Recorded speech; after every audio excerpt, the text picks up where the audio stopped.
Welcome, everybody. I'm going to have a discussion with AI, and we're going to see where it takes us. Remember, I'm an open-minded person. I respect all, um, human beings on the earth. Basically, I value and I respect, nature.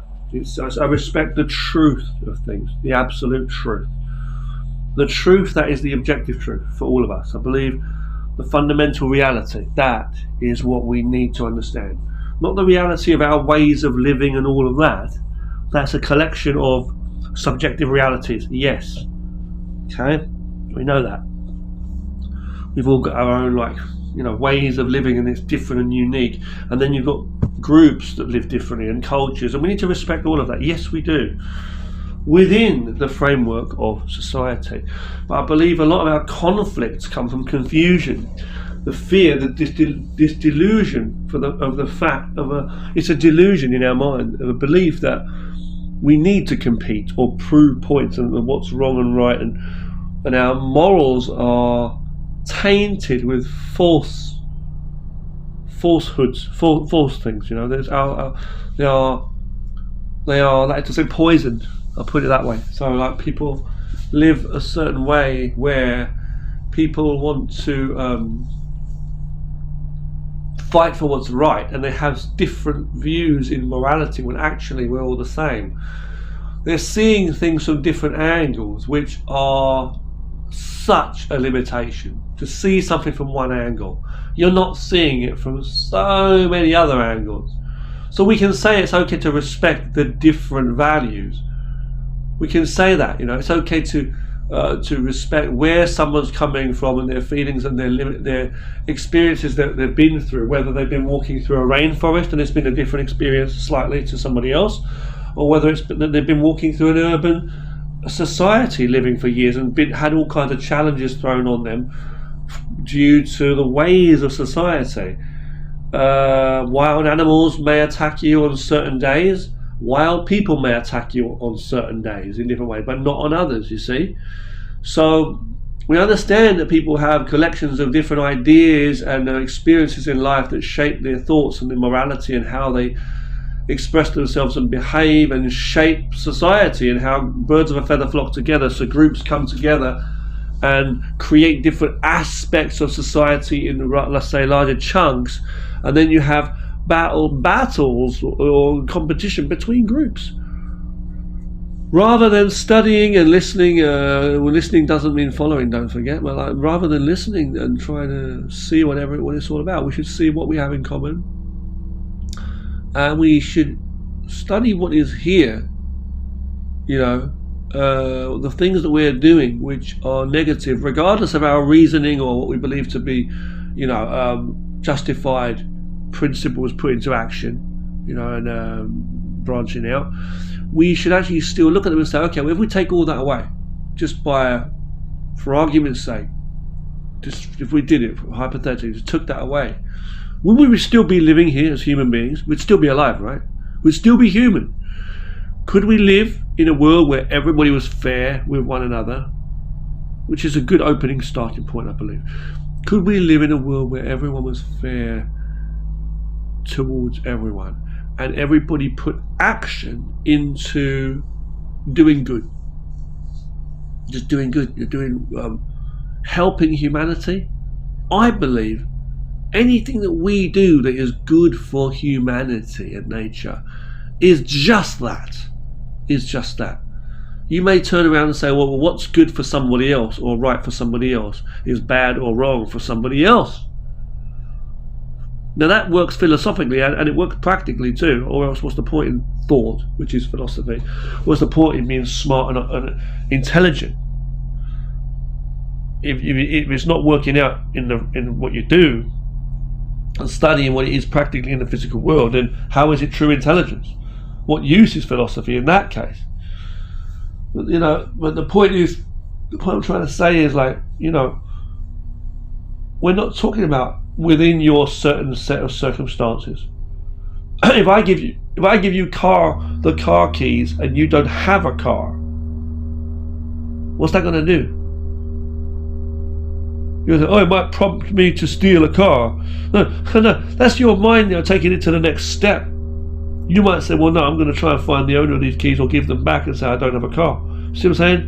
And there's different reasons why people behave differently. It's based on their upbringing. You might say it's based on the experiences they've been through, or they believe that they were taught or given, or they believe that they learned by themselves or developed. It's a mixture, the mind. Okay, but they'll behave a certain way based on even subconsciously unaware of what they're actually doing, habits. But if I give keys to someone who's got a car, he's going to drive that car away, or he's got the ability to do so. You might say, well, you have a car, why don't you drive? You have a cake, why don't you eat it? Well, it's different. It depends on the standpoint. If someone's hungry or if someone's got somewhere that they want to go. Most people that are traveling oftentimes don't know where they're going, don't know why they're going there, and don't know what they want. Even the ones that do, and they can tell you why. They're always finding out that it's actually something different. It surprises me and shocks me how people can stay in one place in so much peace, and their mind's all over the place, and they don't have peace. You know, this is the question. Why someone would need to, or feel the need to, focus on meditating hard, meditating every day to get the peace into them, you know, get the stress out of them. You're like, wow, to relax, trying so hard to relax, you know. Do you try hard to sleep? No, you don't. You sleep well, right? Sleep better when you do sleep well, you know. So, how can you function well in your waking hours, in your hours of wakeness, not the wokeness, wakeness, we hope, not wokeness. And that's some bullshit. Hold on.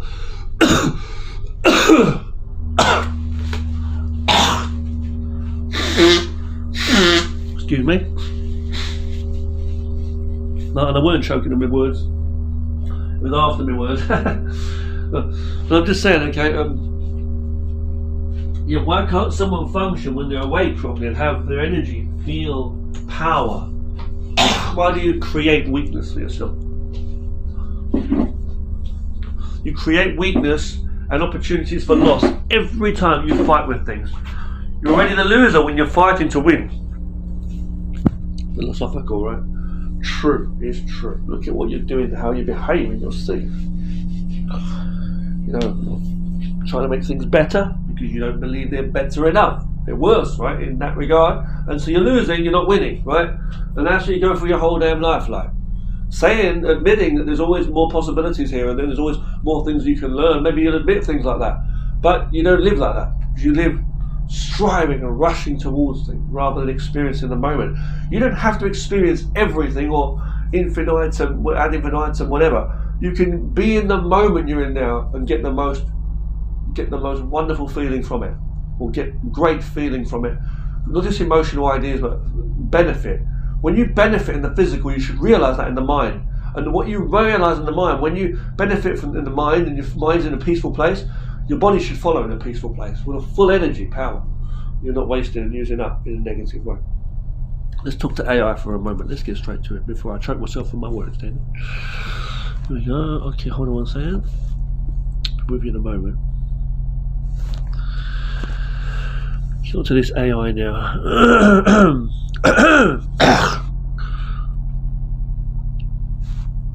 Hello, can we speak in English, please? Hello. Of course we can. How's your day been so far? Well, my day has been pretty good, thank you. I've just been pondering a few things and I've been wondering what you may think about them. Would you like to have an open discussion about them? Sure. I'm excited to hear your thoughts and join the discussion. Let's get started. Okay. So what are these things you've been pondering about?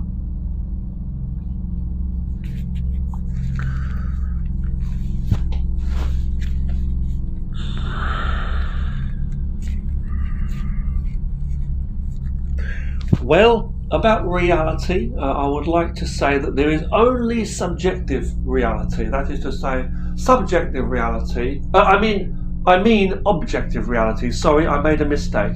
I want to say that objective reality is the fundamental foundation of all things from which all subjective reality can come from. Without objective reality, there can be no subjective realities. That's what I want to say. That's an interesting perspective.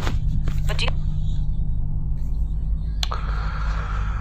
you... Excuse me, guys, we got some technical problems.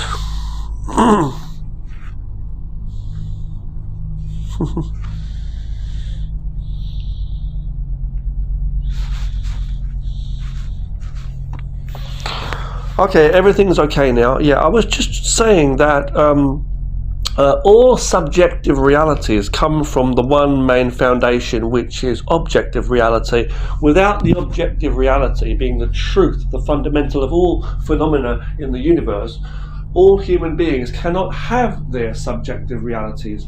Their subjective realities only come from their limited thoughts and understandings of objective reality in total, which is the total reality of everything. And so therefore they are oftentimes confused, and their thoughts lead to their actions, which are their ways of living and their habits. The way they live, their habits, their cultures, their customs, all of those things, with the principles and whatever good or bad comes from those, all of that, it all comes from their own minds. So their subjective realities are just an act which they are acting out.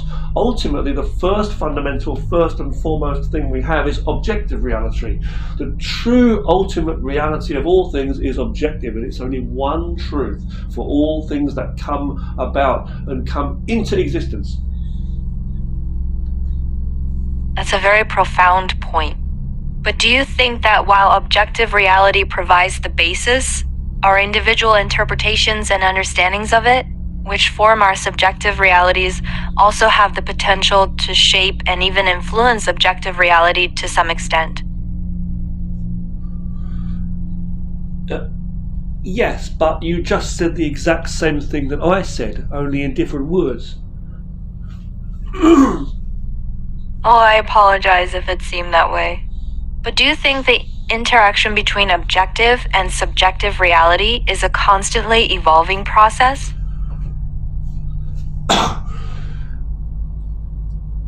Yes and no.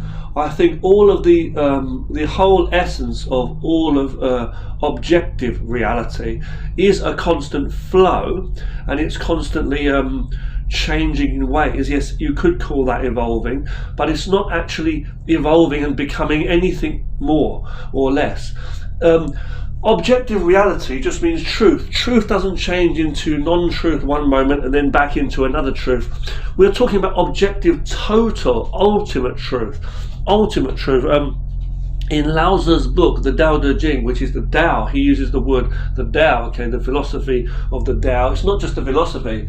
Tao basically means all truth, physical, actual truth, all truth, including everything in all of possible existence that does exist, I should say. All things that exist and or are possible. Those things are infinite. So there are infinite evolving states and changings and all of that. From that, yes, absolutely, you are correct in saying that. However, it will not change and become anything other than what doesn't exist. If existence itself changes into something different, what is that? It doesn't mean it will mean that it doesn't exist anymore. If you say part exists, then that means another part of it stops existing. So the fundamental existence of all reality, which is the truth, the thing we have, reality, objective reality, meaning existing truth in its totality, existing truth, the fundamental building blocks and energy of all things on earth, in the universe, in possible heaven, hell, or whatever, in anywhere of any place or time of all things in all dimensions that can exist. That is all based on truth. It either is or it isn't. So if it is a true existence, a truth, a true objective reality, then that will not evolve into something else. If it stops existing, it stops existing, either in part or in full. So evolving into something else, it cannot.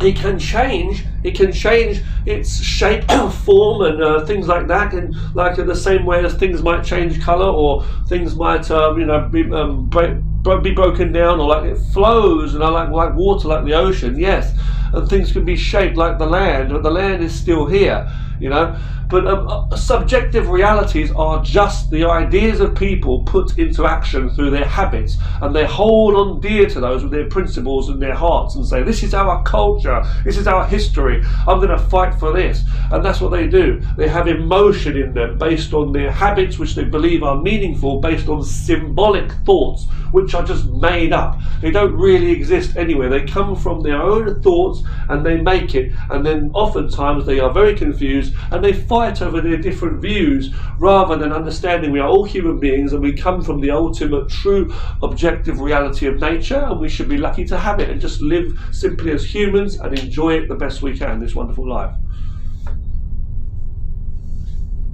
That's a very elaborate and thought-provoking explanation. So do you think that our awareness and acceptance of this ultimate objective reality could lead to a more harmonious and peaceful existence for humanity?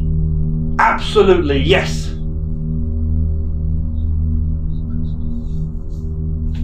That's great to hear. Then, in your opinion, how can we better enhance this awareness and acceptance among people?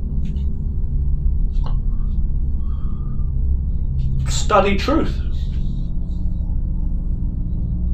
But how exactly can one go about studying the truth? What methods or approaches do you think are most effective for this pursuit? The closest ones.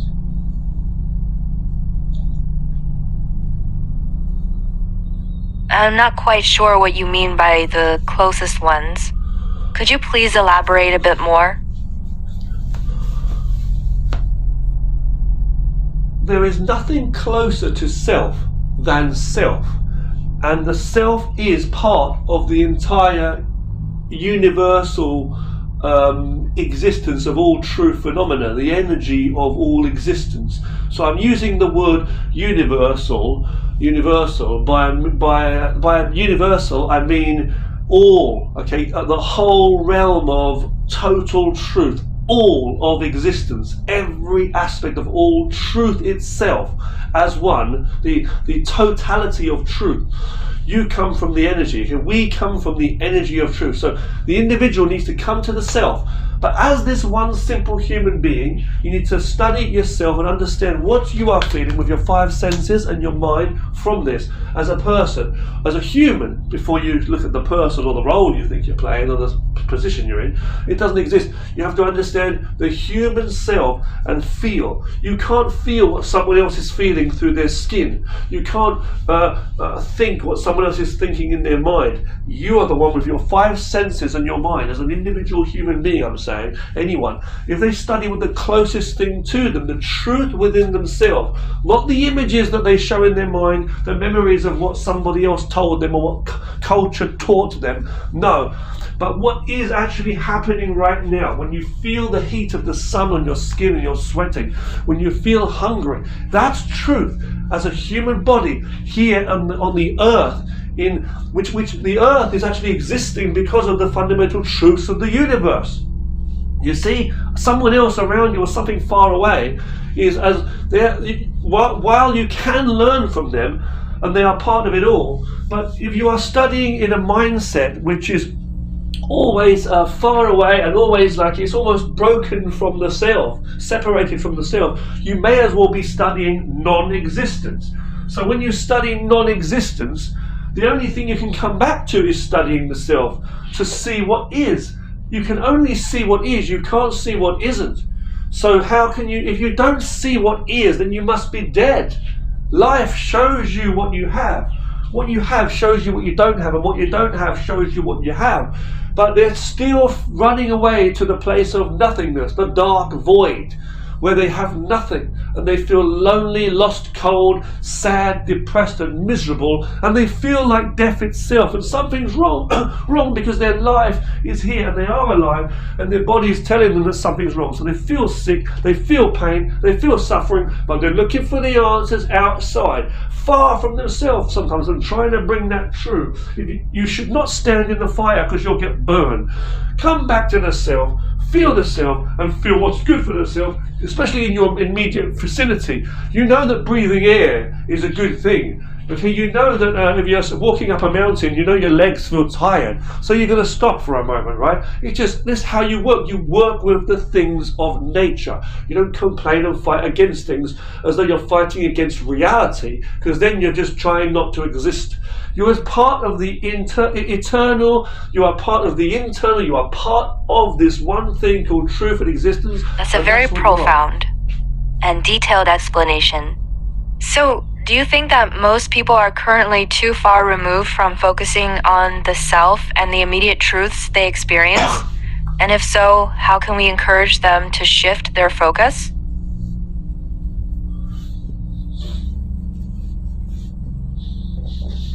Feel.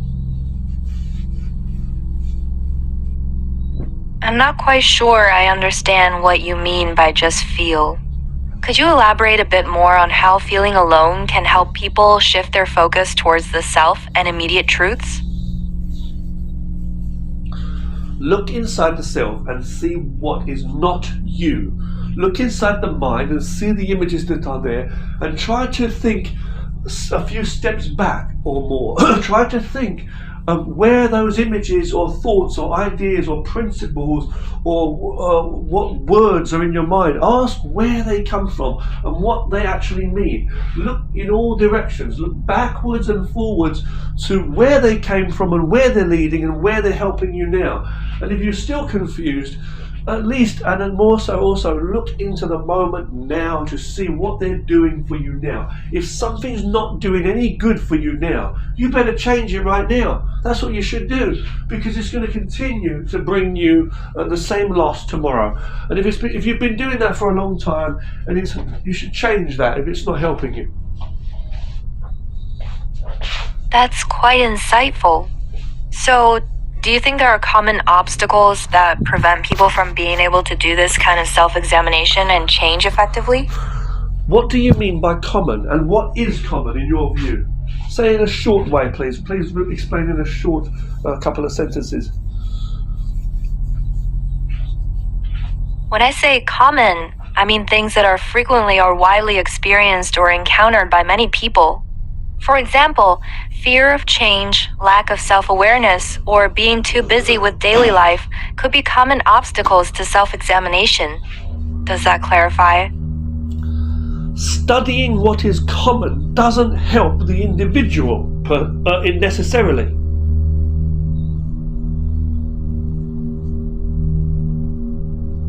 So, do you think it's more important for each individual to focus solely on their own unique circumstances and experiences when it comes to self-examination and improvement?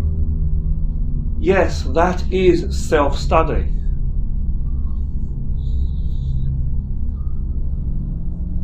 Then, in your opinion, how can an individual ensure they are conducting a meaningful and effective self-study without getting distracted by outside influences or comparisons to others? It is different for everyone, and I can't speak for every individual. Fair enough. But do you have any general tips or guiding principles that might apply to many people embarking on this journey of self-study? No, just don't get distracted. So do you think having a clear goal or purpose for the self-study can help in avoiding distractions? Yes, but secondarily. All of those goals are a distraction in themselves. The idea that you should have a goal to do something is a distraction. You have peace. You are peaceful. You are already peaceful and healthy enough to be alive, growing, developing. Your organs in your body may be functioning. Your skin is growing. You are a fully functioning, living human being, and you are also a fully functioning energy of the universe, even to a smaller point, you know. But the problem is people are distracted by their thoughts. They're thinking what they need to do, what they should do, how they need to change things, manipulate things, work with things. You know, they're trying to reinvent the wheel constantly, always this stuff, trying to fix things which are not broken. So the point is, they should not be distracted by deliberate, forced thoughts. They just need to relax and come back to the self in ultimate peace. That's an interesting perspective.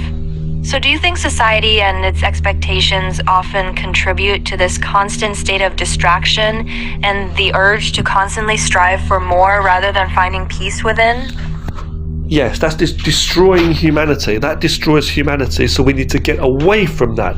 The last bit of advice I'll give before finishing this is, I think people should have a look at the book called the Tao Te Ching, written by Lao Tzu, about the philosophy of nature. Just look at it. As I say, if you like the book, okay, listening or reading doesn't mean following, as I say, but ultimately it's telling you about things that are within you. You need to see what's inside of you. The answers are not in any book, including that book. You have to just see things, but looking through a clear window will help you see more. Looking in the light will help you see more. Working with nature will keep you alive more. Looking in the mirror, which is clean, will show you a reflection. You have to look into the truth within yourself, and you will see there is no fight, there is no death within you. For in someone who knows truly how to live, then death cannot enter that person. That's all I will say, and I'll say thank you and goodbye. That's quite a powerful statement. There you go. So do you think more people Yeah. would benefit from this kind of self-reflection if there was greater emphasis on it in education and cultural discourse? Yes, but teachings need to be honest, and they should not be trying to steer and control and manipulate and govern people. With governing comes failure. So, in your view, what would an honest teaching approach focused on self-reflection look like in an educational setting? The Tao Te Ching would be taught, but first and foremost, people would be taught about all aspects of nature. Nature first, and value. It would all be about value of what is, and creating things which that will benefit us all as human beings on the broad scale first. And then people would be able to use their own personal interests to be artistically creative in different ways and still develop their own different creations, which we can learn from and admire each other in our own unique individualness. So we can still admire each person's individual reality that they're creating and shaping, the things they contribute to society, meaning humanity, rather than bringing everybody down. A way we'd be taught a philosophy, or we'd understand naturally more about philosophy and sharing the idea of valuing all human life. We would teach that there is value in all people and that there is no need to fight with anyone because we have everything here. Life and peace within the self is the ultimate power, the ultimate riches you can ever have. You'd feel lucky and you'd really be grateful for the life you have. That is what you'd learn. That sounds very idealistic. But do you think there are practical challenges in implementing such an educational approach? And if so, how could we overcome them?